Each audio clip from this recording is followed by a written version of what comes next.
definitivno stara koliko i Super Surfers Challenge, znači 6 godina.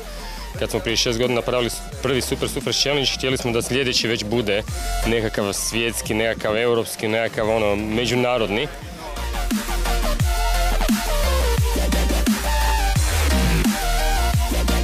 Priča je počela negdje u 10. mjesecu prošle godine i malo po malo smo prikupili sponzore, skužili smo da to u stvari ima potencijal.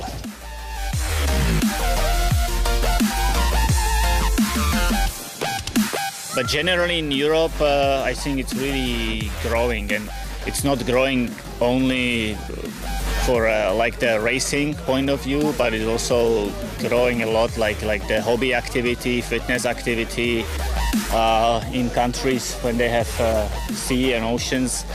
It's a very popular surfing in surfing destination. Stand up, anyone can do it if you're on the right equipment. It's really, really easy. And it's really beautiful because you can see the ocean floor and it's really easy to get up and on. It's really good workout. So your whole body, you're using your entire body when you're stand-up paddleboarding, and you can do it with friends, and you can do it in the ocean, in flat water, and you're outside enjoying the weather. So I think there's so many amazing reasons to do it, and the community of people doing stand-up paddleboarding is the best community of people.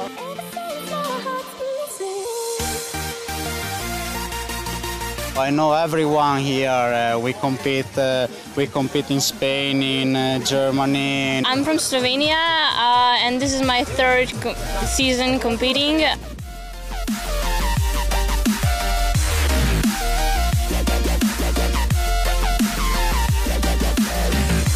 Sviđa mi se jako ova atmosfera na ovakvim natjecanjima i vidim se u tome, da. Close your mind and paddle in the sea where you want. You can go 360 around everywhere you want. I mean, it's really, really nice for me. I really love paddling. In all the races I compete in women category. I'm not 18, but still I compete in like open category elite race with all the ladies. So yeah, I was a professional kayak racer for about 20 years. Yeah, when I finished, I was working as a windsurf instructor for several seasons, and it's natural, you know, if you in windsurf center and you have no wind, what would you do? You just jump on the SUP and have more fun on the water.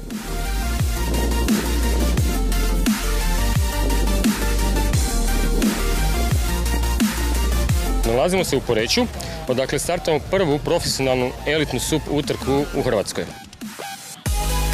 U elitu imamo prijavljenih 19 ljudi, znači staza je za njih dugačka 13,5 km, što je za njih kratka staza relativno.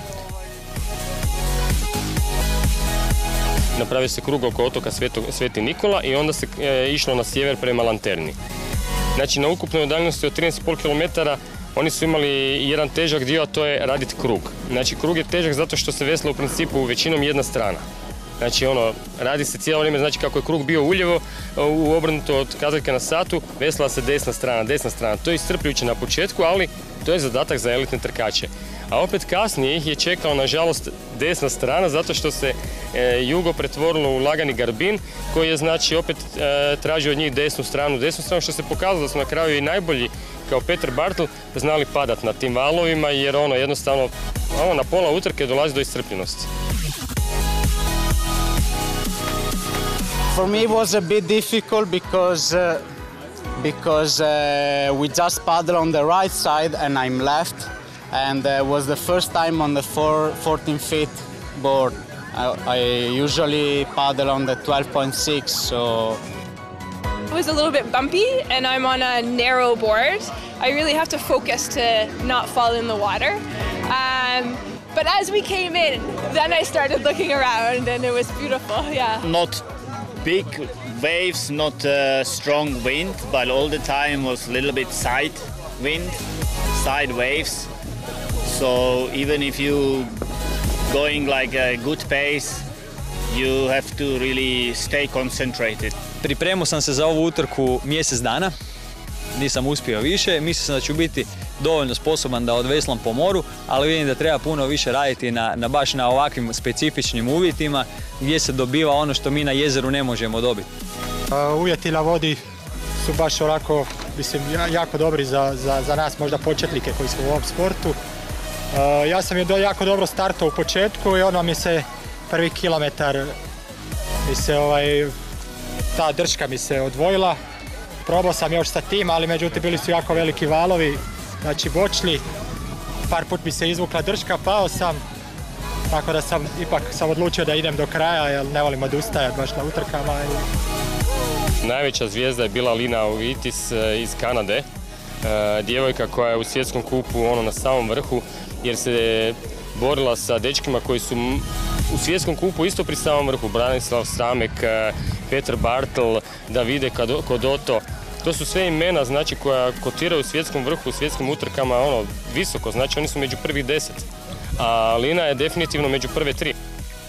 The race was so beautiful. The water is so clear, so you could see all the way to the bottom, and it was really fun because we had a little bit of waves.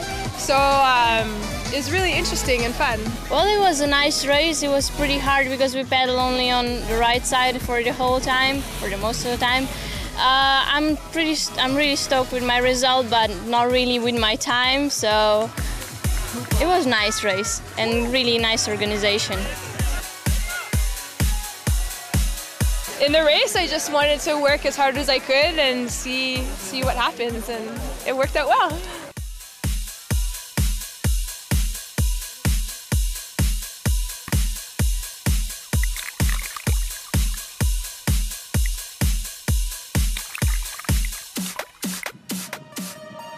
Uz Elite utrku imali smo Open Fun utrku u kojoj se mogao prijaviti doslovno bilo tko. Što se i pokazalo u principu, pojavili su se ljudi koji su počeli veslati prije 2 tjedna, pa su odustali nakon ili na startu ili odustali nakon kilometar 2.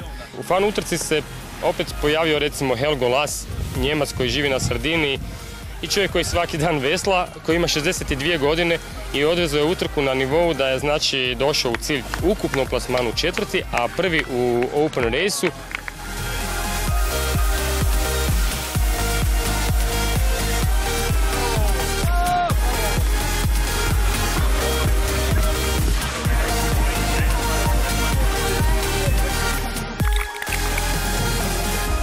Izvinite kako bi rekao, ali pukao sam ko kokica, zadnji kilometar nisam mogao već, samo me još psihično sam rekao, ajde možeš ta Igore da izdržiš, Tar-Vabriga, tako je ne.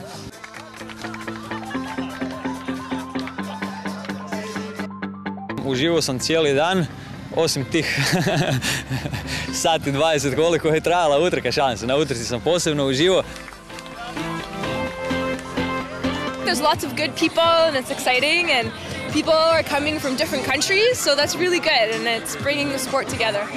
Došli smo vidjeti malo kako ovo izgleda, dati podršku ovakvom natjecanju, malo se odmoriti, malo se zabaviti sa prijateljem, neka nova prijateljstva i mislim da je to najvažnije.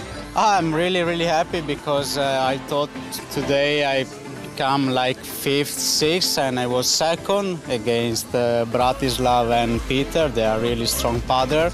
Yeah, for me it was quite easy, but it's always easy when you're in the lead and everybody's behind you, so well, it was nice. I really like to see that the sport is spreading around and I see a lot of people just paddling around. So yeah, this year it's boom. It's good that people from USA and Canada are coming to Europe and people from Europe are coming to Canada, and now there's also races in different parts in countries that there weren't races before. So I think that's really good. And I look forward to seeing more women racing too. I really want to help grow the women's side of the sport. I think it's important.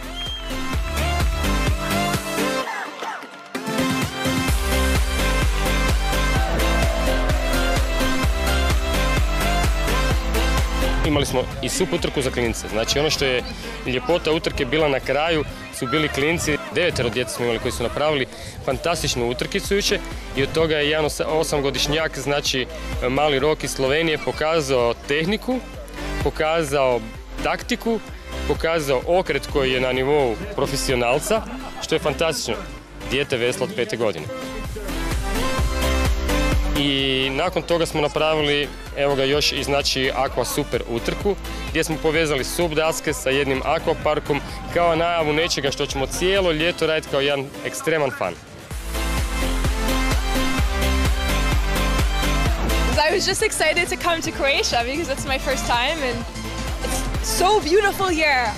It's beautiful. You're a beautiful country. I think the most important is to have fun on the water. It's nothing like a perfect super. Anybody can do it. If you want to start, then it's so easy. People just say, come on, come paddle.